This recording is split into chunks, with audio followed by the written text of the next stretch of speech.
Your voice, your opinion, your community. Fact TV, free speech, protected.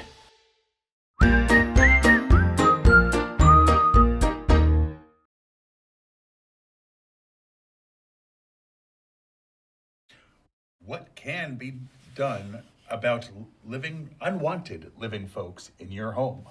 Who exactly is the ghost with the most? And what 80s comedy should be remade as a horror movie? All this and more on Gory Storytime. Warning. Gory Storytime is a horror movie review show by a son and his dad who thought that letting his 5-year-old watch scary movies was acceptable. If you are offended by horror or talk about blood and gore by a child, or if you don't want horror movies from the 60s through today spoiled, then there is a remote stuck in your couch cushion next to potato chip crumbs. Use it. And of course, parental discretion is advised. Why? You didn't use any. Shut up and start the show.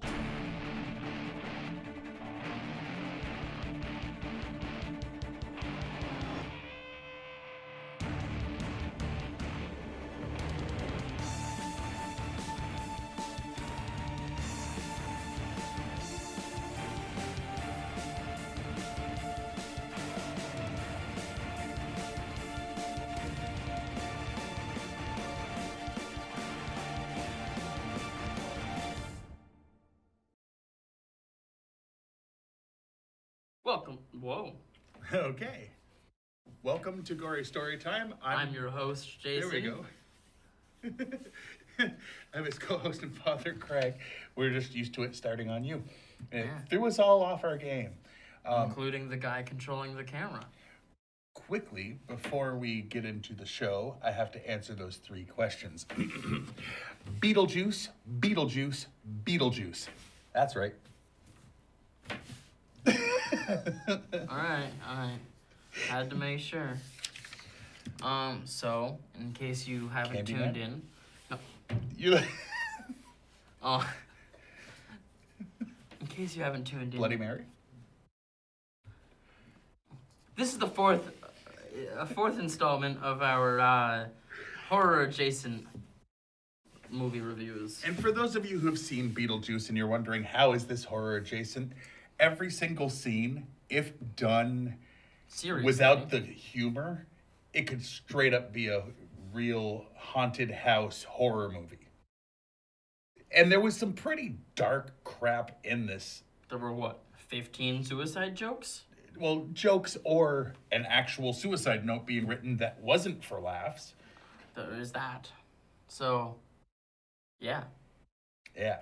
So, that's how this is horror adjacent. Every single bit of this could be redone very similarly. Wouldn't have to change much And to I make mean, this horror. even if they took out that entire thing, Even if they it's a left haunted Beetlejuice house. like wisecracking, they could still have it be horror. Because Freddy did that. Yeah. Right. Eventually he went too far with that. Yeah. But around 3 it was the perfect amount. Oh yeah. So what we're saying is we need to have 6 of these movies, Yeah. No. and about 3 and 4 will be the better ones. There is a fake trailer for a sequel on YouTube that's amazing. Oh yeah. But that's not what we're here to talk about. The basic premise is 2 people, a man and a wife, pass away in a car accident. Next thing they know, they're at the house. They don't know why. And They find out they're dead. they're ghosts. Then new people move in, and they don't really like the new people. They end up liking the daughter, but not so much the obnoxious mother or stepmother. And the And the dad, horrible dad. who turned out later in life to be a real-life sex offender, so not a big fan of his. He was There's those things. He was the, Principal in Ferris Bueller's Day Off. yeah, We said that off camera. yes. But now we've set it on. Anyway, that's the basic premise, is they're trying to find a way to remove the living from their home. And they get an offer from the ghost with the most, Beetlejuice. Yes. But for those who don't know, let's roll that trailer. From the director of Pee-wee's Big Adventure, Adam and Barbara are Ghosts. What's the good of being a ghost if you can't frighten people away? their house is being haunted by the living. Maybe the house could use a little remodeling. they can't scare them into leaving. But Dad, it's a little late to be neurotic. So they're calling on Beetlejuice, Beetlejuice! who's no ordinary ghost. You don't want his help. Can you be scary? What do you think of this? Now, the party's over. You want somebody out of the house? I want to get somebody out of your house. But the fun has just begun. It's showtime. Learn to throw your voice, fool your friends, fun and party. Not bad. This is amazing. Want a cigarette? Oh, no, thank you. Oh, yeah, here I come, baby. He's guaranteed to put some life Attention, keyboard shoppers. in your afterlife. Michael Keaton is Beetlejuice. I'm the ghost with the most, babe. No. Okay. All right. So, Yeah. anything you want to say about the film before we get into the behind the scenes and stuff? I mean, if you haven't seen it, Definitely do. if you somehow made it this far into life and haven't seen this film, You have failed at life. No, not. It's not. I mean, No, I mean, you can have a pretty successful life and not watch Beetlejuice, but it's more enjoyable. says someone who hasn't seen Beetlejuice. It's more enjoyable to have a life that has Beetlejuice in it. far more. Why don't we take a timeout for a commercial break? This is where we explain why we do what we do. We don't come here for 6 episodes? That's what it says. I don't know. We don't do that for nothing. No. We do this for all the fat stacks of cash we get paid for advertising. Real products. Gotta be wearing a mask with that Oh, cough. shut up. This week, these are the real things you can actually buy that we're advertising. Oh, yeah? This week, Gory Storytime is brought to you by the Movie Book Book Club. The Movie Book Book Club is not a book club of books made into movies. It's a book club for books that used to only exist in movies. From A Match Made in Space by George McFly in Back to the Future, to The Handbook for the Recently Deceased as seen in Beetlejuice. From All of Them Witches from Rosemary's Baby, to Baby Steps by Dr. Leo Marvin from What About Bob. Once enrolled, the Movie Book Club will send you 2 books a month in perpetuity for just $19.99 a month. Sign up today and get The Book of the Dead free. I don't think so about that one. And we have one ad this week. Nope. All right. And by BJ's Sandstorm Bait Shop. Sandworm. Oh, Sandworm, sorry. Are you looking for something new to try when baiting your pole? Then come to BJ's for the best bait available. Nothing catches something fishy better than a giant sandworm. And no one can teach you to bait better than BJ. Our owner and resident masturbator, that's BJ's Sandworm Bait Shop, where we say, come on down and see what you catch.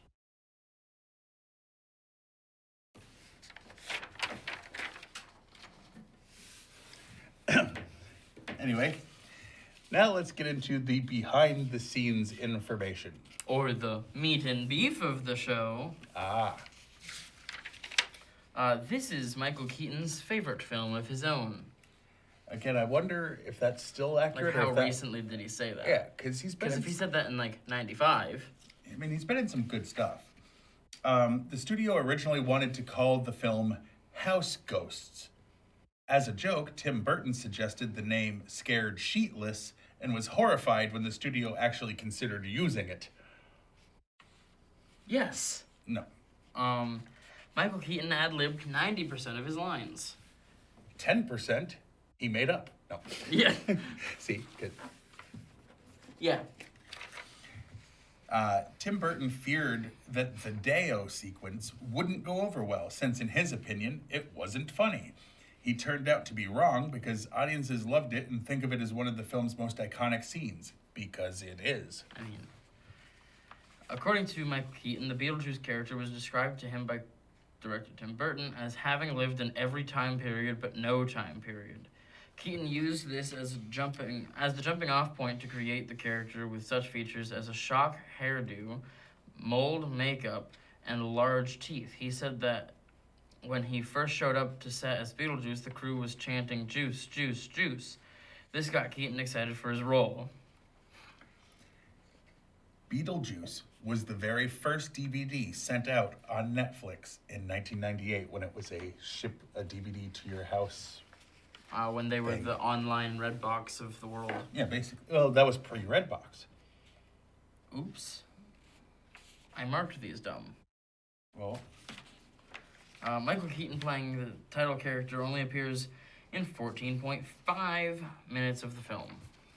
all of the people in the waiting room and in the office are in the same condition as when they died, and the way they died is shown clearly. However, the Maitlands who drowned are not wet.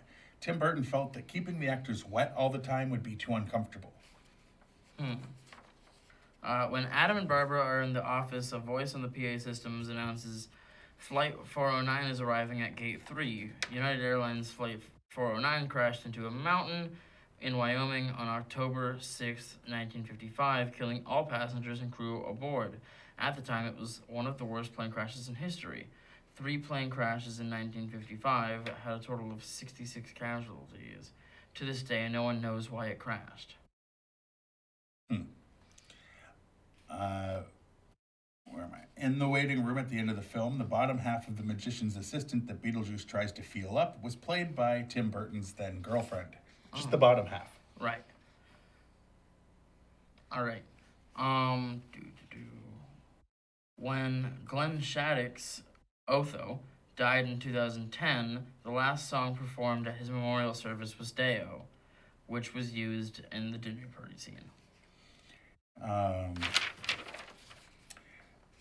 Okay. This is still this. Oh. So I guess I'll read that one. Catherine O'Hara met her future husband, production designer Bo Welch, while making this film.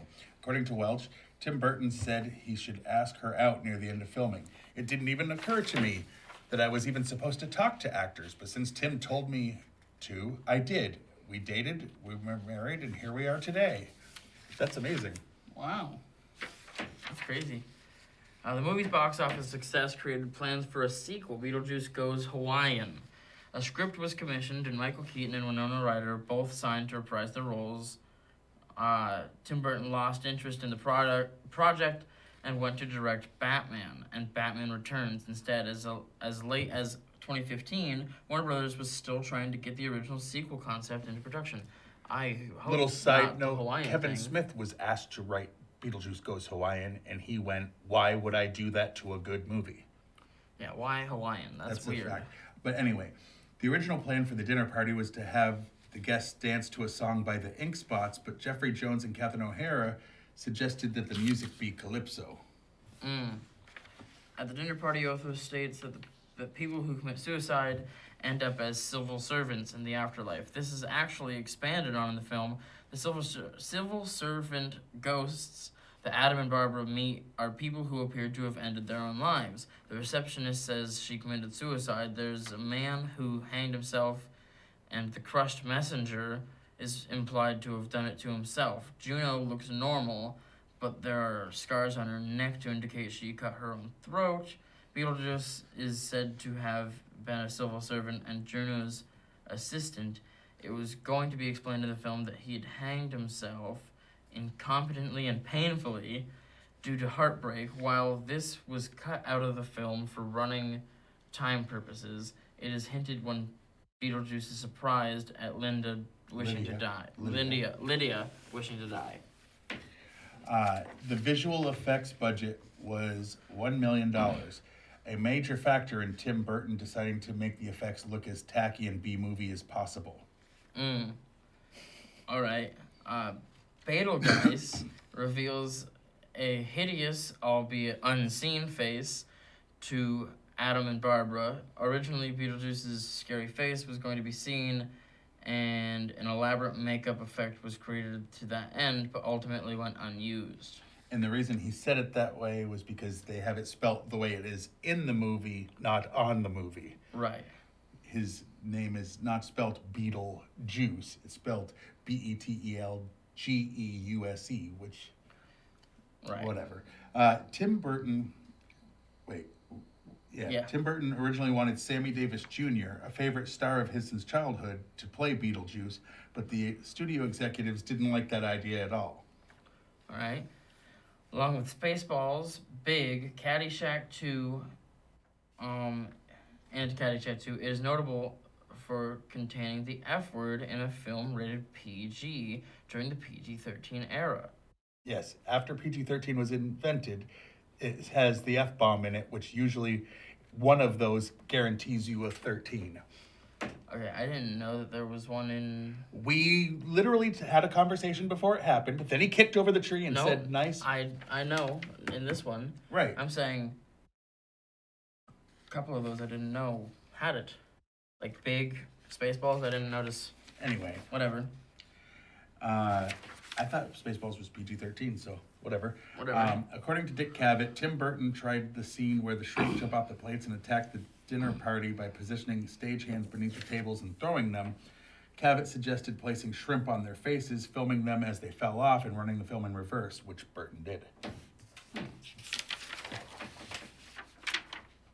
All right. Yeah. And then we've been forgetting to say it until later. The Rotten Tomatoes scores. People. You do the people. Yeah. The people have it rated at about 82%, which is pretty good for a comedy movie. Yeah, and the critics have it at 84%, which is... pretty close to the people, which isn't always the case. And for a comedy movie, it's like, that's pretty high for the critics. Yeah. What was your least favorite? Because it's going to be harder. It is going to be harder. What's your least favorite thing about this movie, scene about this movie, something about this I guess because I noticed it for the first time this last time we watched it, and it's really, really nitpicky. Right at the very, very end, when Lydia, right, the daughter, is floating around and they're dancing to the song, you could see the wires that she's hanging on. I mean, that is nitpicky because he went out of his way to not use $1 million worth of special effects. Like Tim Burton went, oh, you're going to spend $1 million just on effects? I'm going to make them look crap. Like, he wanted it to look like a Tim Burton film, and well, it did. Did he do that? Yeah. He definitely has a look. Even the Batman ones, you can see where it's like, yeah, I get it. That's Tim Burton. He didn't go all out Tim Burton, but it was... Yeah. Oh, yeah, anyway, definitely. He's got a style. What else? Okay, my least favorite scene. Boy, I guess it would have to be when... Boy. Right? I know, it's such a good movie. I took the one thing that was dumb for me to say. No, I guess the sandworms. The special effects, and I know now that he did it on purpose, but the special effects... kind of hokey. Today, they could make it look... Well, think about this. I think it was around the same time that they had done... what's that giant worm movie? Tremors? Oh, yeah? And Tremors looks way better for basically the same creatures. Basically the same creatures, but also... and a smaller budget. Tremors had a smaller budget? Oh, yeah, of course. Okay, wow. So, I guess. It might have been a couple years later, but still, I think they could have done better. But Tim Burton was doing Tim Burton, so... And boy, did it look Tim Burton. It did. What was your favorite scene? I gotta go with the Beetlejuice commercial. Yeah, that was funny. Because it was just hilarious from start to finish. Wow, it just had me cracking up so much. And he purposely made it look like those cheesy 80s local commercials, and it was dead on. It was so good. It was. I'm going to go with my favorite was probably when Otho, or whatever his name is, was forcing them to be seen in their wedding. Dude, that was so stuff. bad. Oh no, it was messed up, but like the special effects look good. Like when they're like coming they're, back like, and they're being old and it's and hurting gross them and like ugh. it definitely pulls you right into the scene. Like Oh yeah, as it's out there as this movie is, it's like, oh wow, that's effed up. yeah. And then it's like, wait a second, now I have another reason to hate Otho. Well, yeah. So on a scale of 1 to 10, what would you rate this? 9.5. I'm going 9 anyway. Yeah. Yeah, I'm going. So what we liked all of the 4 movies we did. Yeah, pretty much. Isn't that great? But they weren't horror movies. Right. They were horror adjacent. Right. We'll have to do this again sometime with like Ghostbusters works. Like the new one looks like they made it more. I know Afterlife. I can't wait. Looks like they made it more horror. Yeah. Yeah. So there's all the stuff on the side of the screen. Well, there will be. And Bingo. ding. Okay. You can watch this show on Fact TV channel 1076. Thursdays at 8:30 p.m. Fridays at 7 p.m. You can like us on Facebook, and when I say like us, I mean you can like Fact TV, you can like Gory Storytime. Hell, if you liked those things, you're probably currently watching us streaming live if you have nothing better to do. If so, if not, watch it later. Right. If you're watching this when you're watching this. If you're watching this when you're watching this, howdy do. Yes. You can go to factdate.com and watch a bunch of the back episodes that they have and all of the other things that they do, because they do tons of the things. Yes. You can follow us on the Twitter. Yes. I am at Craig Jakes, all one word, all lowercase. I'm at Jason T. Jake 17, capital J, capital T, capital J, Capital 17. Yeah. Don't talk about the show. Don't do anything on that Twitter, yeah, actually. He actually uses a different Twitter where he just tweets out messed up things that come out of my mouth, but that's not so much appropriate for here. I mean, sure. Honk, honk. Yeah. Nice model. Nice model. Until next time, I'm your host, Jason. I'm his co-host, Craig. And sweet dreams.